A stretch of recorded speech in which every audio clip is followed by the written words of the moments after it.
Siapa pelaku reformasi itu? Adalah negara-negara kapitalisme, liberalisme, neoliberalisme, dan sekaligus yang numpang bonceng itu adalah komunis. Faktanya kapitalisme sekarang merajalela. Lihat saja 20 tahun gedung di Jakarta berjudul PB. Milik siapa? Udah evaluasi aja sendiri.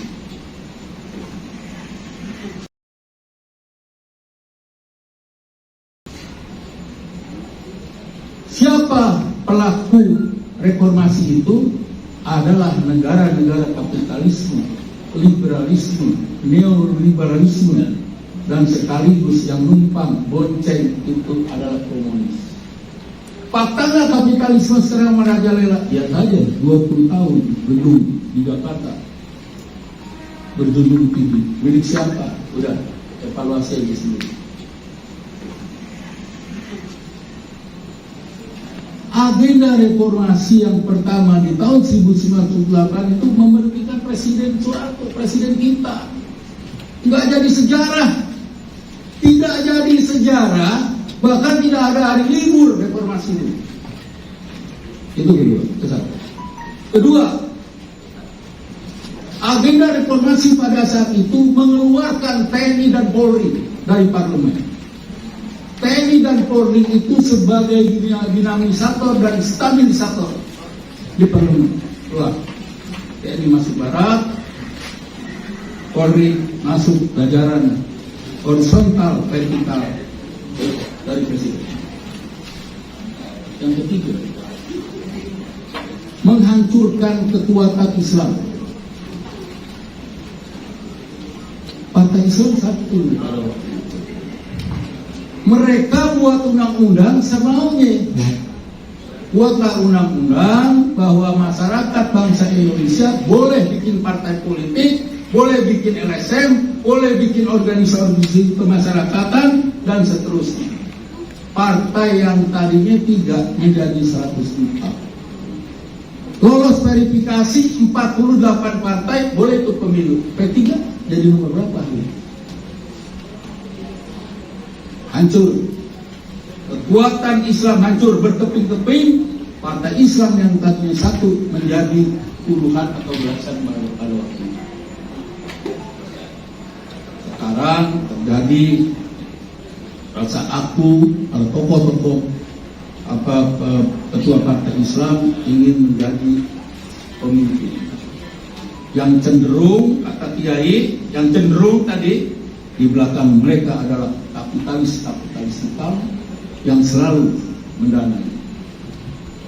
Barangkali kalau saya Kiai hari ini, partai politik itu sudah berbentuk. Saya tidak bisa sebut, maka nanti saya bisik-bisik saja. Jadi partai politik hari ini ada namanya tuh. Partai politik si anu, jadi orang. Ini luar biasa. Memberhentikan presiden, kalau yang tadi, mengeluarkan TNI dan Polri, menghancurkan kekuatan Islam. Satu lagi, merubah Undang-Undang Dasar 45. Saya baru katakan. Rakyat tahu nggak itu? Karena saya katakan negara, selama ini pemerintah dari tahun 2020 tidak memberikan rasa keadilan kepada bangsa Indonesia tentang mensosialisasikan hasil perubahan Undang-Undang Dasar 45 yang ada. Contoh kecil saja. Terjadi di Jakarta sebagai ibu kota negara. Kenapa? Orang masih ribut ketika Ahok menjadi calon wakil gubernur dan gubernur. Tadi kayak bilang sama saya, boleh nggak orang Kristen pengen jadi presiden, pengen jadi gubernur, atau pengen jadi wakil gubernur? Boleh. Mau. Boleh kata ini tidak didasari pengetahuan. Tidak didasari pengetahuan, namanya Undang-Undang Dasar 45 di perubahan keempat. Kemarin mah musibah kita.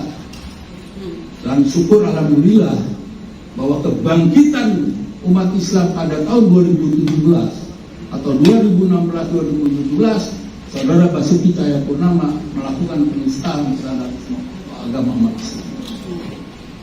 Di situ baru terjadi politik identitas. Politik identitas nggak ada di Republik ini. Kalau mulai terganggu, misalkan kemarin saya ngobrol nih sama orang Madura, kalau misalkan karapan sapi budayanya diganggu, yang mana siapa? Yang marah siapa? Baru muncul itu reaksi itu, mereka menamakan politik identitas. Itu sesungguhnya, tetapi tidak ada di Indonesia masyarakat suku bangsa Indonesia yang beragama ya, melakukan persoalan-persoalan ingin menabrakkan agama dengan Pancasila atau sekaligus berubah ideologi Pancasila. Enggak ada. Ya ada apa? Separatisme.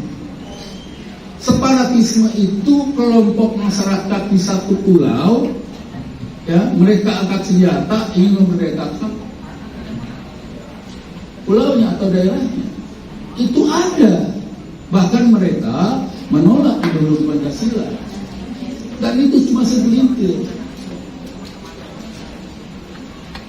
Oleh karena itu saya cuma menghimbau, ke depan harus paham tentang perubahan Undang-Undang Dasar yang keempat.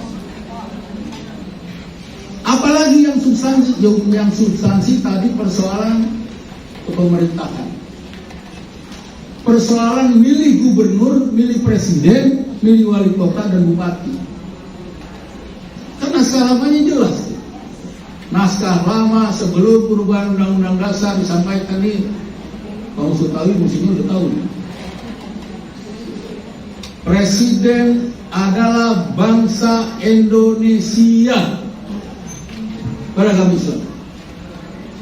Naskah lama. Perubahan ke-1, ke-2, ke-3, ke-4 berubah drastis. Saya nggak tahu lah. Saya masih baru jadi lulus dari perguruan tinggi. Mereka bisa merubah dengan lantang, dengan bebas.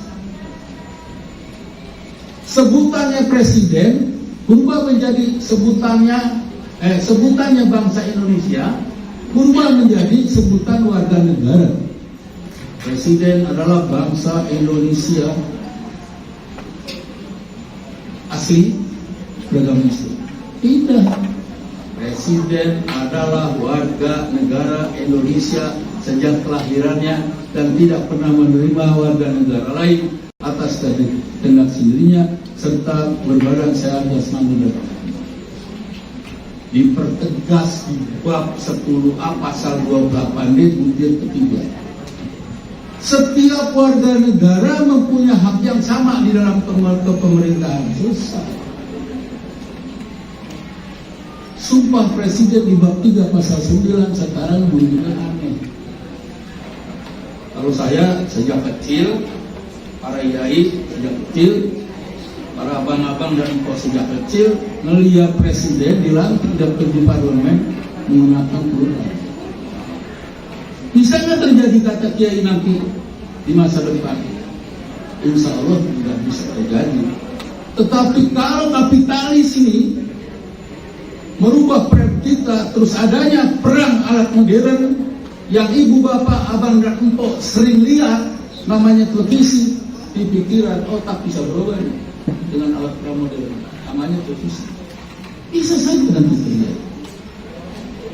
Sumpah Presiden dan Wakil Presiden di pasal 9 dikatakan sebelum memangku jabatannya Presiden dan Wakil Presiden, Gubernur dan Wakil Gubernur, Bupati dan Wakil Bupati disumpah menurut agama.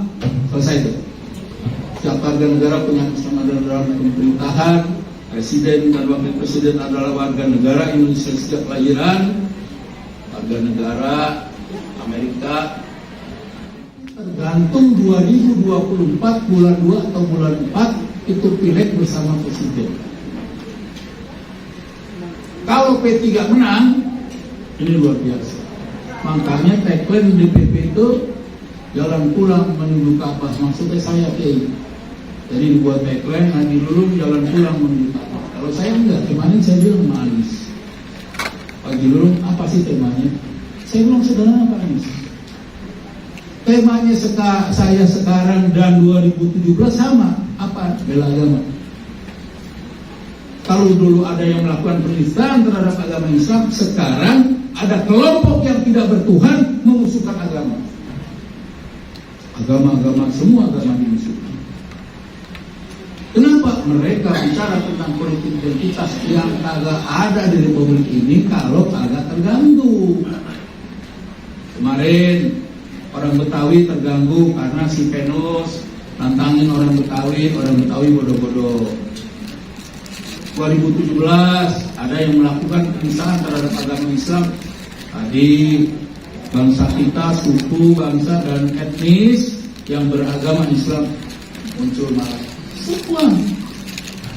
Semua sesuai dengan demokrasi, meminta rasa keadilan dengan pemerintah agar orang ini ditangkap, dijadikan tersangka dan dihukum. Gak ada orang Islam marah-marah bakar-bakar gedung 15 juta Kiai.